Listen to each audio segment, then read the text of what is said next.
Hola, vamos a continuar ahora tratando algunas consecuencias de la ley de Gauss, y lo primero que me propongo hacer en esta lección es volver a analizar el problema que vimos al final de la lección anterior, en donde se había considerado una pared, algo como esto, una pared infinita de grosor D. Entonces aquí tenemos las cosas de esta forma. D es el grosor de esta pared que está centrada en el origen. Este, por ejemplo, es el eje Y, el eje Z estaría saliendo hacia nosotros, y se supone que toda esta región está cargada uniformemente. Entonces el ejemplo que vimos decía, se trataba de suponer que hay una densidad volumétrica de carga que es igual a una cierta constante ρ sub 0 si la x se encuentra entre menos d sobre 2 y más d sobre 2 y vale 0 si x está en el complemento, o sea, si x no está entre menos d sobre 2 y d sobre 2. Entonces, bueno, esa es la idea. Lo que hicimos en la lección anterior fue determinar el potencial y el campo producido por esa distribución de carga, no por integración directa de las expresiones que vimos inicialmente ya en las lecciones anteriores, sino que lo que hicimos fue resolver la ecuación de Poisson. Es decir, lo que ya se demostró es que si uno combina la expresión para el campo eléctrico en términos del potencial electrostático junto con la ley de Gauss en forma diferencial, entonces uno deduce lo que se conoce como la ecuación de Poisson, que nos dice que el laplaciano de phi es igual a menos ρ sobre epsilon 0. Entonces, esta fue la expresión que utilizamos en la lección anterior, junto con el hecho de que, bueno, aquí uno espera que por la simetría del problema el potencial nada más sea función de x y no de y o de z, y eso entonces nos permitió resolver esta ecuación, que en general es una ecuación diferencial parcial, pero en este caso especial se convirtió en una ecuación diferencial ordinaria que era muy fácil de resolver. Vamos a ver cómo los resultados que obtuvimos en la lección anterior se pueden obtener, de hecho, en este caso muy fácilmente, utilizando la ley de Gauss en su forma integral. Entonces, para comparar, lo que voy a hacer es escribir los resultados que ya obtuvimos en la lección anterior. Entonces, en la lección anterior, hallamos que el campo eléctrico solamente tiene componente en la dirección x, y esa única componente está dada de esta forma, como ρ sub 0, esta constante entre epsilon 0 por x, si x se halla entre menos d sobre 2 y más d sobre 2, y que vale ρ sub 0 por d sobre 2 epsilon 0 en el complemento, es decir, si x no está entre menos d sobre 2 y más d sobre 2. Entonces, vean ustedes, y esto es bueno notarlo, que para la región afuera de esta pared, el campo eléctrico tiene una magnitud constante. Vean que esto no depende de x. Aquí en el interior sí depende de x, y en particular en x igual a 0, en toda esta, en el plano YZ, el campo eléctrico vale 0, lo cual de hecho nosotros supusimos tomando en cuenta la simetría que tiene el problema. Entonces, aquí en este procedimiento que vamos a aplicar a continuación, también nos vamos a aprovechar de la simetría que tiene el problema para que podamos calcular este mismo resultado, pero, como decía, utilizando la ley de Gauss en su forma integral. Entonces, lo que hay que hacer es, bueno, aquí hago de nuevo un dibujo. Aquí está el eje X, aquí está esta pared con carga distribuida uniformemente, y lo que me va a interesar primero es determinar la magnitud del campo eléctrico en algún punto dentro de esta capa de carga que tiene una densidad uniforme. Entonces, al igual que en el procedimiento que vimos anteriormente, lo que podemos suponer, simplemente por la simetría del problema, es que el campo eléctrico tiene que estar representado por líneas de campo que son rectas, perpendiculares a esta pared. Entonces aquí en el punto P lo que tenemos que hacer es fijarnos en alguna superficie conveniente para aplicar la ley de Gauss. Es decir, como lo que yo quiero es determinar la magnitud del campo en el punto P, lo que hago es tomar una superficie cerrada para poder aplicar, decía, la ley de Gauss. Entonces aquí imagínense una caja que lo importante es que tenga una de sus caras justamente en el plano x igual a 0, donde, como ya hicimos en la lección pasada, suponemos que ahí el campo vale 0, simplemente por simetría, repito. Entonces aquí supongo que el campo eléctrico vale 0 y gracias a la forma que podemos aquí suponer que tienen las líneas de campo, el flujo a través de estas paredes sería 0. Aquí piensen ustedes en una caja rectangular o en un cilindro circular. Realmente en este caso es de los pocos ejemplos en donde la forma de la superficie cerrada que necesitamos considerar no es única. O sea, cualquier figura que sea algo parejo en el sentido de que el perfil que tenga en esta tapa queremos que sea el mismo a lo largo de toda esta dirección. Entonces podemos tener, imagínense ustedes, aquí decía un cilindro circular o piensen en una caja rectangular. Lo importante es que no va a haber flujo ni a través de esta tapa, porque allí el campo vale 0, ni a través de estas superficies, porque allí el vector normal a la superficie es perpendicular al campo eléctrico. Por lo tanto, la integral sobre esta superficie cerrada de E punto de A, que tiene que ser igual a la carga encerrada sobre epsilon 0, bueno, eso se puede determinar fácilmente. La carga encerrada se puede calcular de la siguiente manera. Si le llamamos A al área de la tapa que hay aquí, que tiene que ser la misma que hay aquí y a lo largo, decía, de toda esta línea paralela al eje X, entonces el volumen de esta región sería simplemente el producto del área de la base por la altura. Y esa altura sería precisamente la coordenada X del punto P. Es decir, de aquí para acá le llamamos X como es costumbre. Entonces la carga que está encerrada en esta caja sería la densidad, que vale ρ sub 0, por el volumen. Y el volumen es el producto del área de la base, repito, por la altura, que sería la X. El flujo que tendríamos de este otro lado, de la igualdad, sería solamente a través de esta tapa. Y precisamente lo que tiene que ocurrir por simetría es que la intensidad del campo eléctrico en el punto P es la misma intensidad en todos los puntos de la tapa. Por lo tanto, esta integral, que en principio tendría varias contribuciones, solamente es distinta de 0 en esta tapa, y en ella el valor del campo es exactamente el mismo en todos los puntos, insisto, y además el producto punto en todos esos puntos se reduce al producto de las magnitudes. Por lo tanto, la integral que tenemos aquí a la izquierda sería la magnitud de E en el punto P, y aquí solamente lo que va a intervenir es la magnitud. Recuerden, aquí ya el producto punto de vectores se redujo a un producto de magnitudes, y la magnitud que hay en todos los puntos de esta tapa es la misma magnitud que existe en el punto P, por el área de esta tapa, que es la misma A.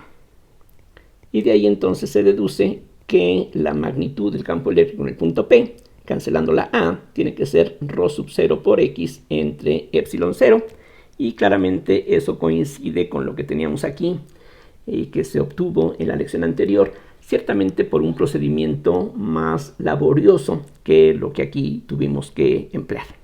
La segunda parte ahora corresponde a determinar el campo en los puntos afuera de esta región, de la región cargada. Entonces aquí hago otra vez un dibujo similar. Tenemos aquí el eje X, tenemos aquí esta pared con carga en todo su interior. Toda esta región está cargada uniformemente, recordemos.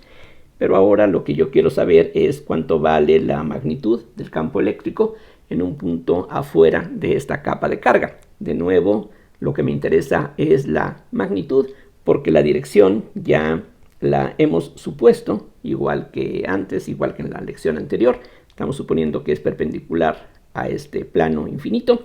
Y entonces aquí hacemos básicamente lo mismo que en la parte anterior, es decir, me fijo en una superficie cerrada que tenga esta forma. Y entonces lo que va a ocurrir, prácticamente igual que en el caso anterior, es que la integral de e punto de a sobre esta superficie cerrada, entonces aquí de nuevo voy a llamarle x a la coordenada del punto P, y lo que tenemos que obtener del lado derecho es la carga encerrada en este volumen sobre epsilon 0. Pero de todo este volumen solamente hay una parte donde tenemos carga, y esa parte tiene un volumen que es el producto del área A de la tapa por la altura, que sería simplemente d sobre 2. Entonces ahora, a diferencia de lo que hicimos en el cálculo anterior, tendríamos la ρ sub 0 por el volumen, repito, que es A por d sobre 2, mientras que del lado izquierdo, esta integral, que en principio tendría contribuciones por todos lados, bueno, aquí no hay contribución porque por simetría aquí el campo vale 0. Sobre esta superficie también el integrando vale 0 porque las líneas de campo, que son la dirección de E, es perpendicular al vector normal a la superficie. Entonces lo único que va a contribuir es la tapa que tenemos aquí, que contiene el punto P. Pero de nuevo, por simetría, lo que vale la magnitud del campo eléctrico en el punto P es la misma magnitud que hay en todos los puntos de esta superficie, que tiene una extensión A mayúscula. Entonces aquí de nuevo tenemos E de P por A, y prácticamente como en el caso anterior, simplemente lo que tenemos que hacer es cancelar la A mayúscula, y por lo tanto la magnitud del campo eléctrico en el punto P tiene que ser ρ sub 0 por d sobre 2 epsilon 0, que como ustedes pueden ver coincide, aquí lo podemos comparar, coincide con lo que habíamos obtenido en la lección pasada.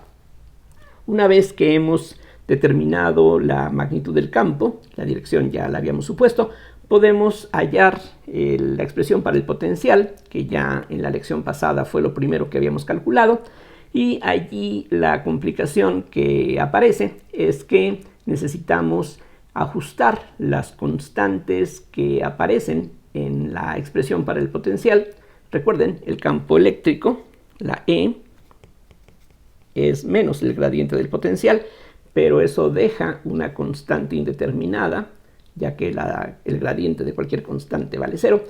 Y lo que tenemos que hacer, decía, es escoger las constantes indeterminadas de tal manera que el potencial sea continuo. Entonces eso requiere pues un poquito más de desarrollo, pero no es algo exageradamente complicado.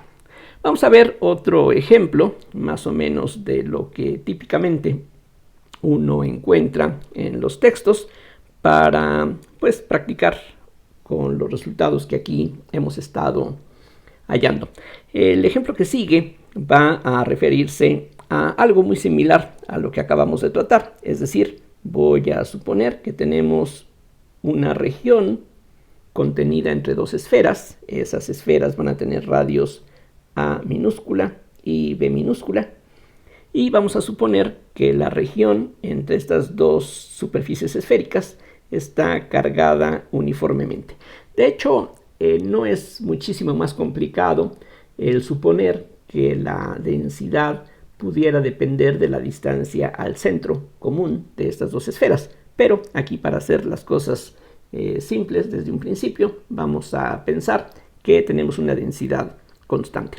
En este caso, por la forma que tiene esta región, se ve que, a diferencia del problema anterior, aquí conviene utilizar las coordenadas esféricas. Entonces, si expresamos la densidad, que ahora podemos escribir como función de r, teta y phi, las coordenadas esféricas de las que estuvimos hablando anteriormente, esta densidad vamos a suponer que es una cierta constante, que de nuevo llamo ρ sub 0, como en el problema anterior, para r que se encuentre entre A y B, que es justamente la idea geométrica que aquí tenemos. Solamente aquí, bueno, se sobreentiende, pero por si acaso aquí lo indico, que el origen conviene, por supuesto, escogerlo en el centro común de estas dos esferas. Aquí es muy importante que las dos esferas sean concéntricas y que la densidad no dependa de los ángulos, depende de la R. Aquí se ve, la ρ sub 0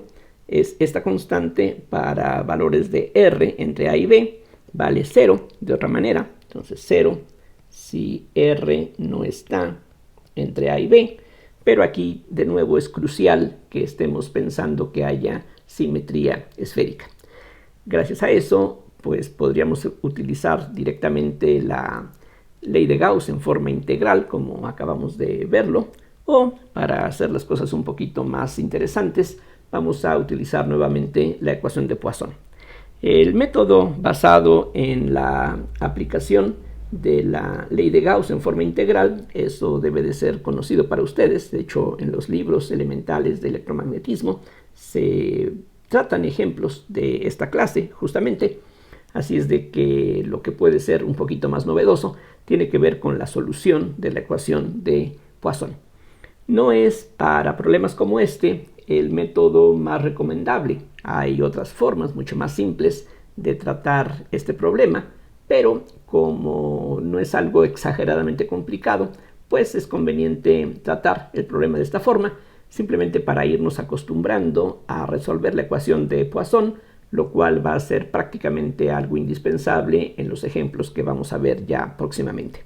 Entonces, lo que hay que recordar es que el potencial electrostático, en términos del cual, recuerden, podemos escribir el campo eléctrico se puede escribir así si estamos hablando de la electrostática, y esta phi, recordemos, satisface la ecuación de Poisson, que nos dice que el laplaciano de phi es igual a menos ρ sobre epsilon 0. Es la misma ecuación que ya aquí anteriormente había señalado y que en la lección pasada habíamos integrado para el caso sencillo de esta pared con carga uniforme. Ahora, como decía, las coordenadas que resultan más convenientes para el problema son las coordenadas esféricas. Entonces lo que tenemos que hacer es aplicar la expresión que ya obtuvimos para el laplaciano en estas coordenadas. Entonces simplemente comenzamos recordando que, recordemos que en coordenadas ortogonales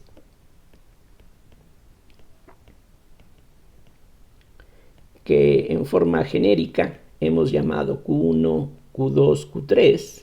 Aquí simplemente voy a señalar el resultado general. El laplaciano de phi se expresa así, como 1 entre H1, H2, H3 por la parcial con respecto a la primera coordenada, cualquiera que sea la que elegimos como primera, de esto H2, H3 sobre H1 por la parcial de phi, en este caso con respecto a Q1. Aquí, como regla mnemotécnica, hay que recordar que H por Q nos da unidades de longitud. Entonces aquí vamos a tener una H1 por dQ1, otra vez H1 por dQ1, que nos va a dar ya conjuntamente dimensiones de 1 sobre longitud al cuadrado, mientras que las unidades de los otros dos factores de escala van a cancelarse. Entonces, simplemente recordando eso, uno puede reconstruir fácilmente, creo yo, la expresión para el laplaciano. Entonces aquí lo que vamos a necesitar es H2 en el denominador, y entonces aquí agregamos los factores de escala faltantes, y finalmente tenemos la parcial con respecto a Q3 de H3 en el denominador, H1, H2, parcial de phi con respecto a Q3. En el caso particular de las coordenadas esféricas, entonces para las coordenadas esféricas, y este resultado conviene pues memorizarlo, de hecho, porque pues no solamente en la teoría electromagnética uno hace uso frecuentemente de las coordenadas esféricas, sino que también en la mecánica cuántica, donde aparece la ecuación de Schrödinger, también ahí tenemos el laplaciano. Entonces ahí nuevamente es conveniente saber cómo se expresa dicho operador en cualquier sistema de coordenadas de interés. Entonces, para las esféricas, decía, suponiendo que las ordenamos de esta forma, R, teta, phi, estas serían Q1, Q2, Q3, entonces los factores de escala H1 o HR serían 1, el segundo factor de escala es R, H2 es R, y el último factor de escala es R seno de teta. Entonces, en este caso, pues, el laplaciano se escribe como 1 sobre r cuadrada seno de teta por la derivada con respecto a r de, aquí lo que tendríamos sería r cuadrada seno de teta por la parcial de phi con respecto a r. Y aunque en este momento no lo vamos a necesitar, voy a escribir la expresión que resulta en forma general. Aquí lo que tendríamos sería el producto de h1 por h3, que nos da un r seno de teta, entre h2, dejándonos entonces solamente al seno de teta por la parcial de phi con respecto al ángulo teta, y finalmente la derivada con respecto al ángulo azimutal del producto h1 por h2, que es r, entre h3, lo cual entonces nos da 1 sobre el seno de teta por la parcial de phi con respecto al ángulo phi. Como señalaba antes, aquí hay que tener cuidado de no confundir una letra griega, esta phi, que representa el potencial, con esta otra phi, también minúscula, que representa al ángulo azimutal. En este caso, por la forma como hemos escogido el origen y por la naturaleza del problema, que tiene simetría esférica, lo que podemos esperar es que así como la densidad de carga nada más depende de r, el potencial también nada más debe depender de la distancia. Es decir, si me fijo en diferentes puntos que se encuentren a una misma distancia del origen, pues lo que yo espero es que el potencial sea exactamente el mismo, es decir, que no haya dependencia en los ángulos θ y phi, y por lo tanto estos dos últimos términos van a desaparecer en este caso. Entonces lo que vamos a tener es que en este caso, entonces el laplaciano de phi se va a reducir de la siguiente forma. Solamente tendríamos este primer término, pero aquí este factor seno de teta se puede sacar de la derivada y se va a cancelar, quedando entonces 1 sobre r cuadrada por la derivada con respecto a r, que ya podemos escribir como una derivada ordinaria de r cuadrada por d phi en dr. Repito, tomando en cuenta que la phi nada más sería función de r. Y esto tiene que ser igual a menos rho sobre epsilon 0, con la rho dada por esta expresión que está aquí todavía a la vista en la parte superior. Entonces lo que necesitamos hacer es tratar las diferentes regiones del espacio separadamente. Eso es lo que hace aquí, digamos, el problema interesante. Y voy a comenzar por ver qué es lo que pasa en la región entre estas dos superficies esféricas. Entonces, comenzando por, entonces si R está entre A y B, en este caso lo que vamos a tener es que 1 sobre R cuadrada por D en dr por R cuadrada de phi en dr sería igual a menos rho sub 0 sobre epsilon 0, y todo eso es una constante. Entonces lo que tenemos que hacer es básicamente buscar antiderivadas, es decir, esto que aquí tenemos ahorita se puede también escribir así, como que la derivada con respecto a r de r cuadrada por d phi en dr sería entonces menos rho sub 0 sobre epsilon 0 por r cuadrada. Y entonces eso nos dice que el producto de r cuadrada por d phi en dr tiene que ser una función que derivada con respecto a r nos dé esta expresión cuadrática. Entonces claramente eso se puede satisfacer, o más bien tiene como única opción que esta derivada, este r cuadrada por d phi en dr, sea menos rho 0 sobre epsilon 0 por r cúbica sobre 3 más una constante. A esa constante voy a llamarle C1, es una constante genuina. Aquí recuerden, la phi solamente depende de r, así es de que esta C1 no depende de la r y mucho menos de los ángulos. Y si ya tenemos esto, podemos entonces encontrar lo que vale la derivada de phi con respecto a r. Eso es menos rho sub 0 sobre epsilon 0 por r sobre 3 más C1 sobre r cuadrada, simplemente despejando. Y eso entonces nos dice que la phi misma estaría dada por menos rho sub 0 sobre epsilon 0 por r cuadrada sobre 6 menos C1 sobre r más otra constante, cosa que podemos verificar fácilmente. Si derivamos esta expresión, la constante C2 desaparece. Aquí, por tener un menos r a la menos 1, su derivada es más r a la menos 2, Y finalmente, al derivar esta r cuadrada, hay un 2 que se aparece aquí como coeficiente, y cancelando entonces 2/6 es lo mismo que 1/3. Entonces esta es la expresión, decía, para r. Entonces esto es válido si la r se encuentra, decía, entre a y b. En este momento, aunque podríamos darle un valor arbitrario a C2, porque, insisto, la constante aditiva que aparece en el potencial siempre se puede escoger en forma arbitraria. Recordemos que en este ejemplo estamos hablando de una distribución de carga que está acotada. Entonces aquí toda la carga se encuentra en esta región, y en esos casos la costumbre es suponer que el potencial vale 0 en el infinito. Entonces vamos a ver ahora qué es lo que pasa en la región externa a toda esta distribución, es decir, r es mayores que b, y las cosas son bastante fáciles y similares a lo que ya tratamos. Entonces aquí voy a trazar esta línea.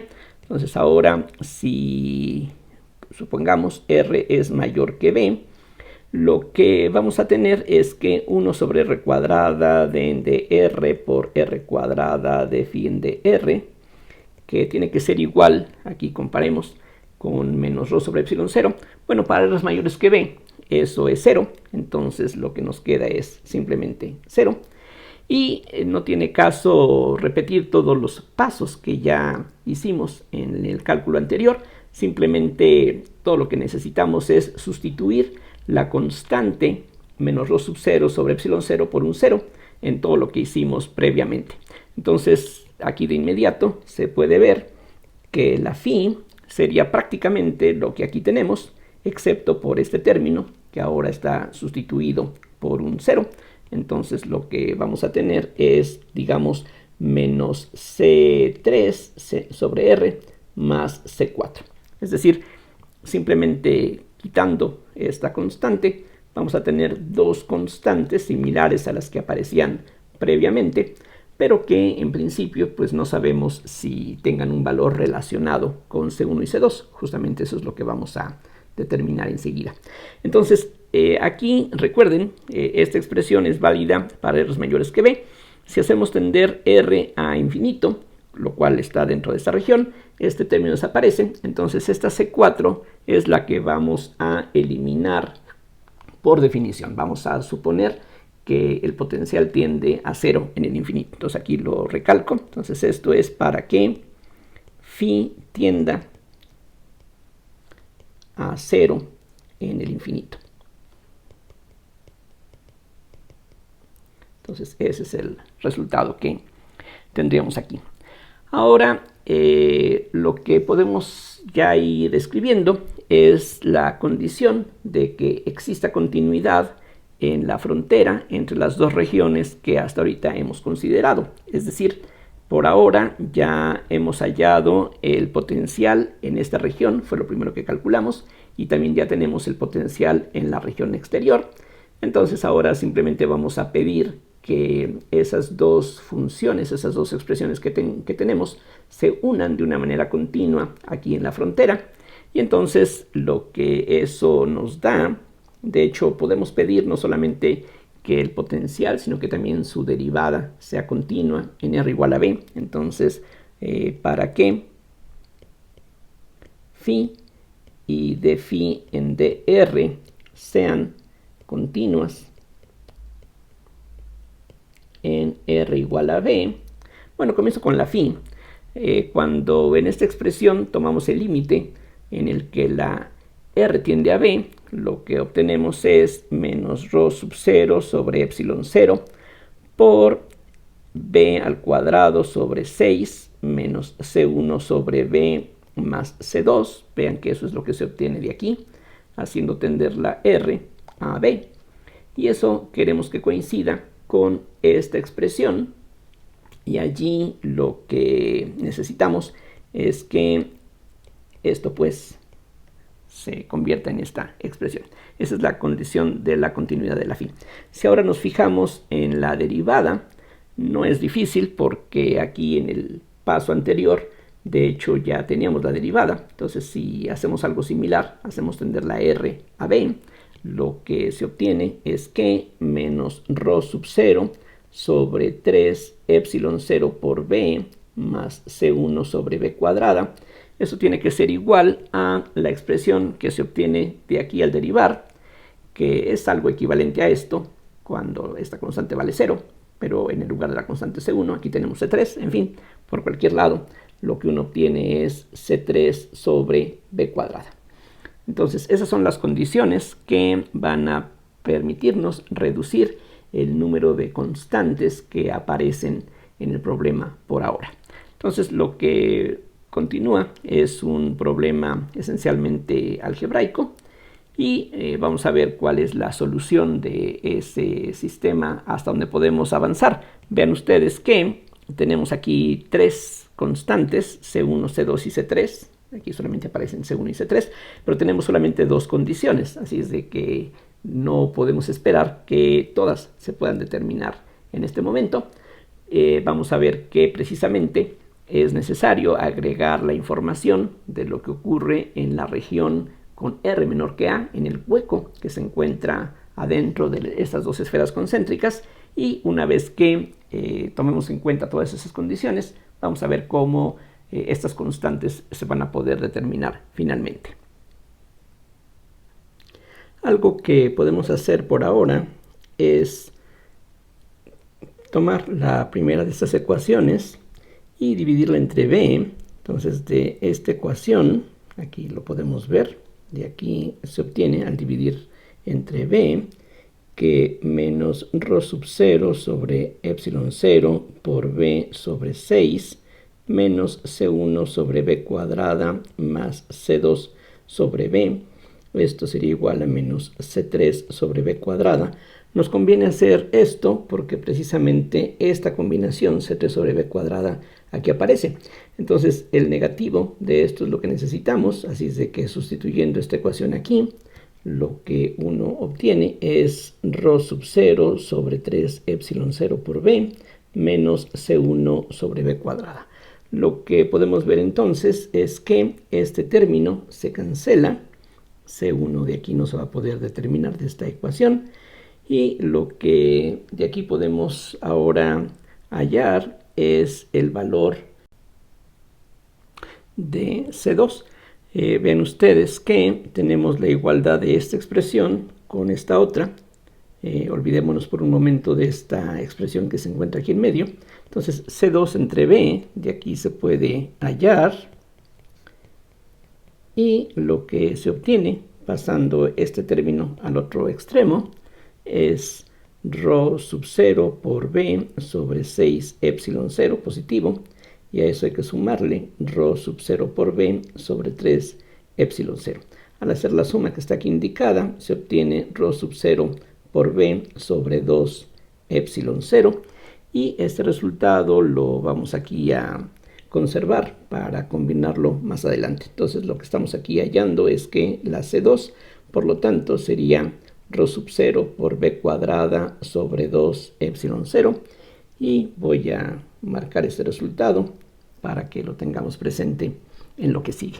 Ahora nos va a hacer falta utilizar lo que ocurre en la región hueca en el centro de las dos esferas. Entonces ahora, si nos fijamos en lo que ocurre para R menores que A, ahí nuevamente la densidad de carga, vale 0, es decir, vamos a regresar exactamente a esta ecuación, así es de que pues vamos a tener exactamente la misma forma de la solución, excepto que ahora vamos a tener otras constantes, y en lugar de llamarles C3 y C4, vamos a llamarles C5 y C6, que suena más o menos natural. Entonces aquí lo pongo para que se alcance a ver lo que teníamos previamente. Entonces ahora la phi sería menos C5 sobre R más C sub 6. Entonces eso es lo que sale de resolver la ecuación de Poisson bajo las condiciones que aquí estamos suponiendo. Ahora, R menor que A incluye el origen, y en el origen este primer término es divergente. Entonces no hay ninguna razón para esperar que allí, en el origen, en el centro común de estas dos esferas, el potencial se vuelva infinito. Así es de que este término tiene que desaparecer. Por lo tanto, la phi tiene que ser 0 en el interior de estas dos esferas, lo cual no es nada sorpresivo. Es algo que podemos esperar de lo que ya habíamos tratado previamente. Aquí regreso al dibujo que teníamos originalmente. Recuerden, la carga está toda contenida aquí. Y lo que estamos hallando es que en el interior de este hueco el potencial es constante, lo cual, como decía, no es algo raro, porque ya habíamos probado que en el interior de un cascarón cargado uniformemente el campo eléctrico es cero y el potencial es constante. Aquí en esta región estamos en el interior de una colección infinita, si ustedes quieren verlo así, de muchos cascarones que son concéntricos y están cargados uniformemente. Entonces aquí precisamente ya sabíamos que el campo tiene que ser cero y el potencial tiene que ser constante. Así es de que en ese sentido no hay ninguna novedad en cuanto al resultado que estamos aquí obteniendo. Entonces ahora lo que necesitamos hacer es nuevamente imponer la condición de que el potencial que se tiene en la región cargada y su derivada se una de una manera suave con el potencial y su derivada en la región interna entre las dos esferas. Aquí voy a reducir un poquito la escala para que se alcance a ver lo que necesitamos. Entonces vean que para que phi y la derivada de phi con respecto a r sean continuas en r igual a, lo que necesitamos es, por una parte, que esta constante C6, que es el valor del potencial en el interior, coincida con el valor de este potencial cuando nos acercamos a r igual a a. Y si aquí hacemos tender la r hacia a, el resultado es menos rho sub 0 sobre epsilon 0 por a cuadrada sobre 6 menos C1 sobre a más C2. Eso es lo que tenemos por una parte de la condición de que el potencial sea continuo. Y si ahora pedimos que la derivada sea continua, entonces lo que necesitamos es que esta derivada que ya hemos calculado previamente, ya la tenemos, de hecho la tuvimos antes de la phi, entonces esto tiene que coincidir con la derivada de este término que es constante, es decir, esto tiene que anularse en r igual a a. Entonces, de esa condición, y aquí, bueno, espero que se alcance a reunir todo esto en la pantalla. Entonces, lo que tendríamos es que además 0 tiene que ser igual a menos rho sub 0 sobre epsilon 0 por a sobre 3 más c1 sobre a cuadrada. Entonces, repito, lo que estoy haciendo es tomar la r tendiendo a en esta expresión, y eso tiene que coincidir con la derivada de este término constante que vale 0, entonces por eso sale esta condición. De aquí entonces se ve de inmediato que C1 ya está determinada, sería rho sub 0 sobre 3 epsilon 0 por a cúbica, y ese es otro resultado que nos va a ser útil para determinar todas las constantes que hacen falta. Ya con estos valores podemos ahora regresar a las ecuaciones que habíamos establecido previamente y, por ejemplo, aquí podemos ver que ahora se puede calcular el valor, por ejemplo, de C3. C3 aquí aparece en esta ecuación. Entonces C3, bueno, cualquiera de estas dos es igualmente buena. Esta se ve más conveniente.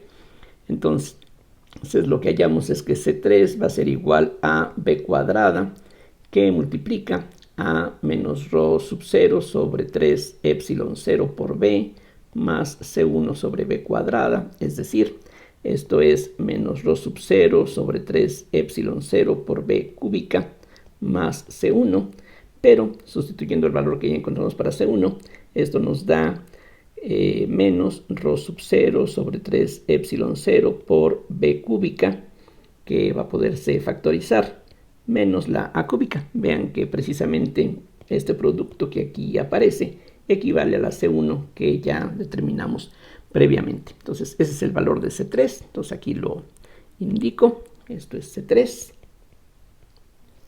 y ese otro valor aquí es necesario. Entonces ya con eso, recuerden de las constantes que habíamos introducido, en total eran 6, C1, C2, C3, etcétera, hasta C6. Aquí ya tenemos C1, C2, C3. Falta ahora simplemente determinar la C6. La C6 la tenemos de esta relación, todo lo demás ya es conocido. Entonces no parece difícil determinar el valor de esta constante. Y entonces la C6 es menos ρ sub 0 sobre 6 epsilon 0 por a cuadrada. Estoy fijándome en esta relación. A eso hay que restarle C1 sobre A. Entonces eso nos da menos ρ sub 0 sobre 3 epsilon 0 por a cuadrada, que se obtiene de esta expresión. Y a eso hay que sumarle ahora la C2, que equivale, como está dado allá arriba, a ρ sub 0 por b cuadrada sobre 2 epsilon 0. Haciendo aquí las simplificaciones que se pueden realizar, lo que queda es ρ sub 0 sobre 2 epsilon 0 por b cuadrada menos a cuadrada, como se puede ver fácilmente. Este término es justamente este que está aquí al principio, y menos un sexto menos un tercio es menos un medio, que equivale pues al término que está aquí al final. Entonces ya tenemos finalmente determinadas todas las constantes que no son 0. Entonces esto es la C6, y ya con eso podemos escribir en forma final el resultado que hemos obtenido al integrar en forma directa la ecuación de Poisson. Para este caso, muy sencillo. Vean que a pesar de lo que es de sencillo este problema, el procedimiento de integración de esta manera resulta un tanto laborioso. Nada complicado en esencia, pero sí un poquito laborioso. Bien, entonces voy a escribir cuál fue el resultado que obtuvimos de todo esto, para finalmente hacer un análisis de lo que hemos hallado. Entonces, lo que hemos encontrado es que el potencial, que depende en este caso nada más de R, va a estar dado por las siguientes expresiones. Si comenzamos desde la parte más interior, entonces ya vimos que la phi de R es una constante que es la C6. Entonces esto es ρ sub 0 sobre 2 epsilon 0 por b cuadrada menos a cuadrada para R's entre 0 y A. En la región donde tenemos la carga, lo que hallamos es menos ρ sub 0 sobre 6 epsilon 0 por R cuadrada, y a eso hay que agregarle las constantes que ya hemos determinado. Entonces eso nos lleva a menos ρ sub 0 sobre 3 epsilon 0 por a cúbica sobre R, más la C2 que aparece aquí dada más arriba. Entonces a esto hay que sumarle ρ sub 0 b cuadrada sobre 2 epsilon 0. Entonces todo eso es lo que corresponde para R's que se encuentran entre A y B. Y finalmente en la parte exterior tenemos de nuevo una expresión bastante sencilla, simplemente menos C3 sobre R, y entonces eso nos lleva a esto que escribo ahora, ρ sub 0 sobre 3 epsilon 0 por b cúbica menos a cúbica sobre R. Esto se puede escribir de otra manera conveniente, que es esta, 1 sobre 4 pi epsilon 0 por ρ sub 0 por 4pi por b cúbica menos a cúbica sobre 3r. Vean que es exactamente lo mismo. Y esto lo hago de esta manera porque si recordamos que 4 tercios de pi por el radio al cubo nos da el volumen de una esfera. Entonces esta operación que estaríamos aquí efectuando, 4pi por b cúbica sobre 3, nos da el volumen de la esfera mayor. A eso le estamos restando el volumen de la esfera pequeña, de tal forma que todo lo que está aquí multiplicando a ρ sub 0 es el volumen del cascarón que donde tenemos carga. Así es de que multiplicado por la ρ sub 0 nos va a dar la carga total que tiene este cascarón. Entonces esto es 1 sobre 4 pi epsilon 0 por la carga total en esta capa entre R. Y eso no debe de ser tampoco algo extraño. Lo que estamos aquí encontrando es que en la parte exterior de este arreglo el potencial es exactamente el mismo, como si toda la carga estuviera concentrada en el centro, y eso de nuevo coincide con los resultados que ya habíamos visto previamente. Aquí pues tener una representación gráfica de los resultados pues es de interés. Vamos a ver más o menos cómo se representaría. Entonces aquí tenemos la phi, aquí es R, aquí los valores interesantes son A y B. Aquí pues no estoy pensando en alguna proporción particular, simplemente quiero esbozar cómo sería el comportamiento de la gráfica para estas condiciones. Entonces lo que vamos a tener es que para R es menores que A, la gráfica sería una constante, y esa constante se va a unir con esta función que más o menos va a tener una gráfica de esta forma. De hecho es cóncava hacia abajo. Se puede ver la derivada segunda y encontrar que eso pasa justamente.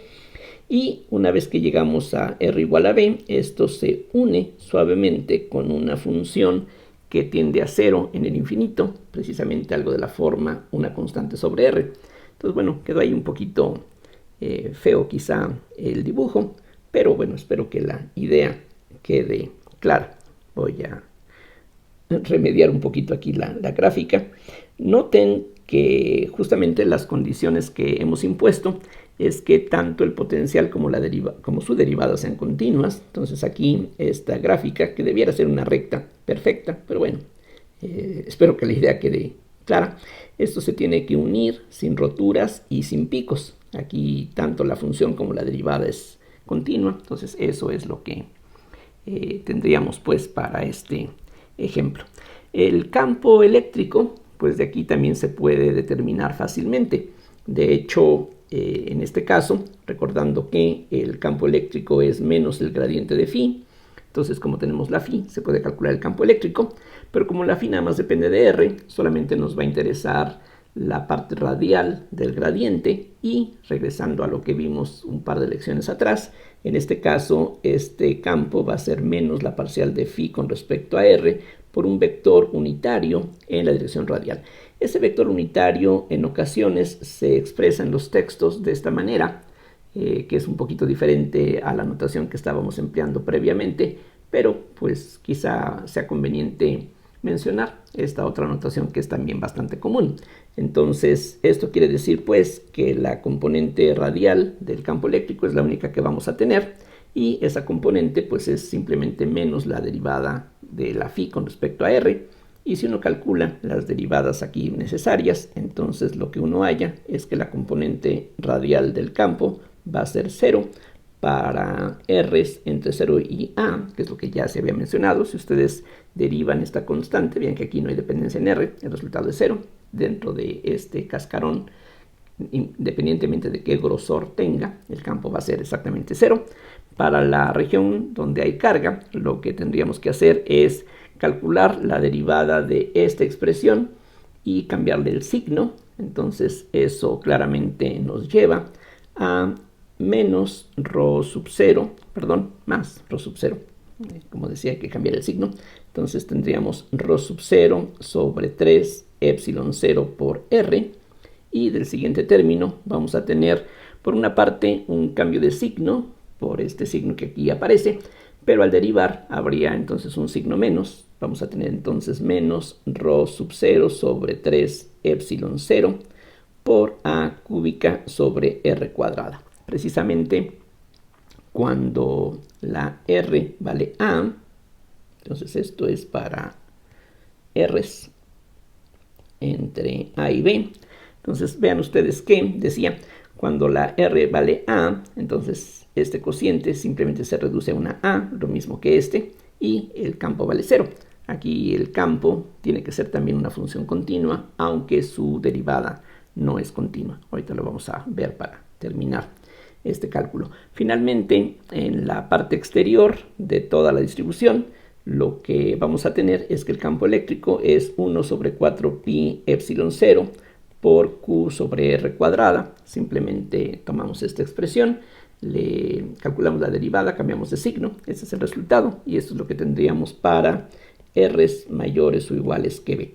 La gráfica de estas funciones que aquí tenemos se puede obtener también de una manera muy sencilla, y lo que uno obtiene, como ya mencionaba, es que aquí lo que vamos a tener no es una función que sea continua, lo mismo que su derivada.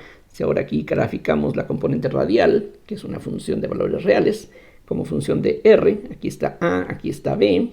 Entonces, para r menores que a, el campo vale 0 idénticamente. Después lo que tenemos es esta función en donde se mezcla un término que crece con r y este término que decrece con r cuadrada. Bueno, la combinación de esas dos dependencias lo que nos da es algo que más o menos tendría una forma como esta. Y finalmente, a partir de r igual a b, lo que tenemos es el campo que es similar al de una carga puntual. Entonces es algo que tiende a 0 rápidamente a medida que la r tiende a infinito. Más o menos esa sería la gráfica de esta función que aquí aparece. Y como decía, a diferencia de lo que ocurre con la phi, en donde tenemos una gráfica sin roturas y sin picos, aquí sí existen picos. La componente radial, sí, aunque es una función continua, su derivada es discontinua. La razón de eso se puede ver en el hecho de que la ley de Gauss nos dice que la divergencia de E, que son básicamente derivadas de las componentes del campo eléctrico, tiene que ser igual a la densidad de carga sobre epsilon 0. Esa es la ley de Gauss, recuerden, en su forma diferencial. Y precisamente la densidad que en este caso estamos considerando es una función discontinua. Eso fue justamente lo que teníamos al principio de este problema. La definición de esta distribución es esta. La densidad, si la graficáramos, es una función que vale 0, después es una constante y después vuelve a ser 0. Un cuadrado sería un rectángulo. La gráfica de la ρ hay justamente discontinuidades, entonces no es extraño por ello que si la densidad es algo discontinuo, pues entonces las derivadas de la e que están directamente relacionadas con la ρ, pues también sean discontinuas. Entonces eso es justamente lo que aquí está ocurriendo. Entonces, en este ejemplo, como ya señalaba, el utilizar la ecuación de Poisson es algo relativamente engorroso.